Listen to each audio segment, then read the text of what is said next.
Kasus penembakan Brigadir J, Baradae berpotensi bebas. Polri memfasilitasi LPSK untuk memberikan perlindungan kepada Barada agar dia selamat dari penganiayaan, dari racun, atau dari apapun. Sehingga pendampingan dari LPSK itu supaya diatur sedemikian rupa agar nanti Baradae bisa sampai ke pengadilan dan memberikan kesaksian apa adanya, yang mungkin saja kalau dia menerima perintah itu dia bisa saja bebas. Klien saya itu dalam menerima perintah, relasi kuasa di sini sangat kuat ya, karena yang memerintah ini adalah Jenderal Bintang 2 yang saat itu merupakan Kadif Propam. Jadi ibaratnya polisinya polisi gitu. Dan juga pun suasana ketakutan dari hati klien saya ini kan terlihat waktu terima perintah. Klien saya itu sempat berdoa bahwa yang disampaikan oleh klien saya Baradae atau Richard Eliezer ini konsisten dan tetap menyampaikan apa yang sebenarnya. Dalam plea bargaining bahwa seorang terdakwa memilih untuk sangat kooperatif dengan otoritas penegakan hukum, bersedia untuk membuka seterang-terangnya sekaligus mengakui bersalah tanpa basa-basi kepada otoritas pengadilan. Nah, dengan plea bargaining semacam itu, maka berdasarkan data statistik menunjukkan bahwa probabilitas seorang terdakwa mendapat hukuman jauh lebih ringan ketimbang terdakwa menjalani proses persidangan secara lengkap.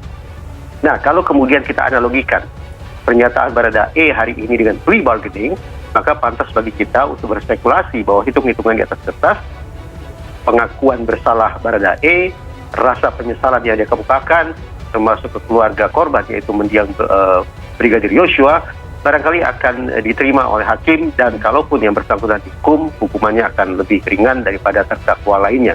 Jakarta, Berita1.com, ahli hukum pidana Effendi Saragih dari Universitas Trisakti dan Alpi Sahari dari Universitas Muhammadiyah Sumatera Utara UMSU dalam sidang lanjutan Sambo CS yang digelar Rabu 21 Desember 2022 di Pengadilan Negeri Jakarta Selatan mengungkapkan terdakwa Baradae atau Richard Eliezer berpotensi mendapatkan pembebasan pidana terkait kasus pembunuhan Brigadir J. Hal itu sesuai dengan Kitab Undang-Undang Hukum Pidana KUHP mengenai daya paksa atau overmatch yang tertuang dalam pasal 48 KUHP yang berbunyi, orang yang melakukan tindak pidana karena pengaruh daya paksa tidak dapat dipidana.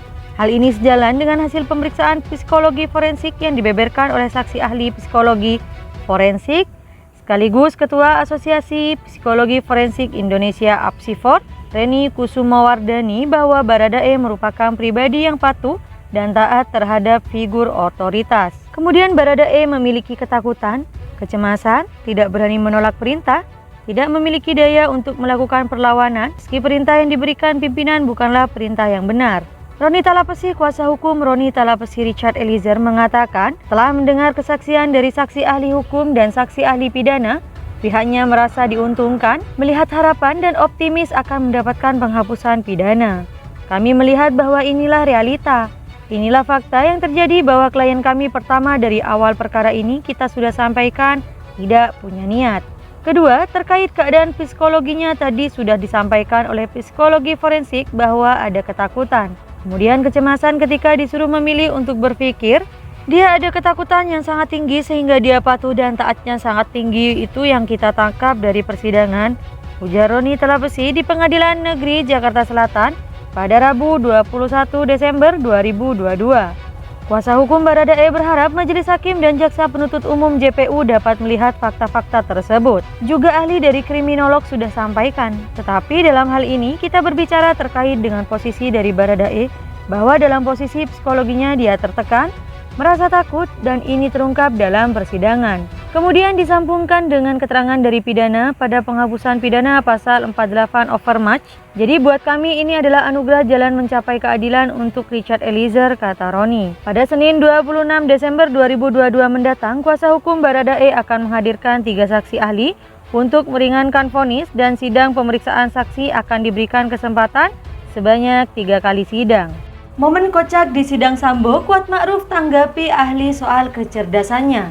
Jakarta, Berita1.com. Momen kocak terjadi di persidangan saat Kuatma'ruf menanggapi temuan mengenai kecerdasannya. Hal itu karena sebelumnya sempat disinggung oleh ahli psikolog forensik Reni Kusumawardani mengenai kecerdasannya yang disebut di bawah rata-rata. Momen ini terjadi saat Kuat menanggapi hasil pemeriksaan psikologis terhadap dirinya dalam persidangan kasus pembunuhan berencana yang menewaskan Brigadir Nofriansah Joshua Huta Barat atau Brigadir J. Duduk sebagai terdakwa dalam persidangan di Pengadilan Negeri Jakarta Selatan PN Jaksel, Rabu 21 Desember 2022, yakni Ferdi Sambo, Putri Chandrawati, Barada Richard Eliezer atau Baradae, Kuatma'ruf, dan Ricky Rizal. Saya mau bertanya sama Bu Psikolog. Mohon maaf Ibu, kalau Ibu menyimpulkan kecerdasan saya di bawah rata-rata, saya ikhlas Bu, ujar Kuat dalam persidangan. Pernyataan Kuat itu sontak memicu tawa dalam ruang persidangan. Tidak lupa, Kuat juga menyampaikan curahan hatinya karena dituding sebagai pembohong. Dia mengaku sakit hati dengan tudingan seperti itu. Yang saya tanyakan, saya ini tipe orang pembohong? Apa yang tidak jujur? Apa yang gimana Bu? Soalnya saya akhir-akhir ini sering disebut pembohong dan tidak jujur, ungkap Kuat. Diterangkan Reni, dirinya tahu akan seluruh kebohongan pada proses pemeriksaan. Jakarta, Berita1.com. Ahli hukum pidana Effendi Saragih dari Universitas Trisakti dan Alpi Sahari dari Universitas Muhammadiyah Sumatera Utara UMSU dalam sidang lanjutan Sambo CS yang digelar Rabu 21 Desember 2022 di Pengadilan Negeri Jakarta Selatan mengungkapkan terdakwa Baradae atau Richard Eliezer berpotensi mendapatkan pembebasan pidana terkait kasus pembunuhan Brigadir J. Hal itu sesuai dengan Kitab Undang-Undang Hukum Pidana KUHP mengenai daya paksa atau overmatch yang tertuang dalam pasal 48 KUHP yang berbunyi orang yang melakukan tindak pidana karena pengaruh daya paksa tidak dapat dipidana. Hal ini sejalan dengan hasil pemeriksaan psikologi forensik yang dibeberkan oleh saksi ahli psikologi forensik sekaligus Ketua Asosiasi Psikologi Forensik Indonesia (APSIFOR), Reni Kusumawardani, bahwa Baradae merupakan pribadi yang patuh dan taat terhadap figur otoritas. Kemudian Baradae memiliki ketakutan, kecemasan, tidak berani menolak perintah, tidak memiliki daya untuk melakukan perlawanan, meski perintah yang diberikan pimpinan bukanlah perintah yang benar. Roni Talapesi, kuasa hukum Roni Talapesi Richard Eliezer, mengatakan telah mendengar kesaksian dari saksi ahli hukum dan saksi ahli pidana. Pihaknya merasa diuntungkan, melihat harapan dan optimis akan mendapatkan penghapusan pidana. Kami melihat bahwa inilah realita. Inilah fakta yang terjadi bahwa klien kami pertama dari awal perkara ini kita sudah sampaikan tidak punya niat. Kedua, terkait keadaan psikologinya tadi sudah disampaikan oleh psikologi forensik bahwa ada ketakutan.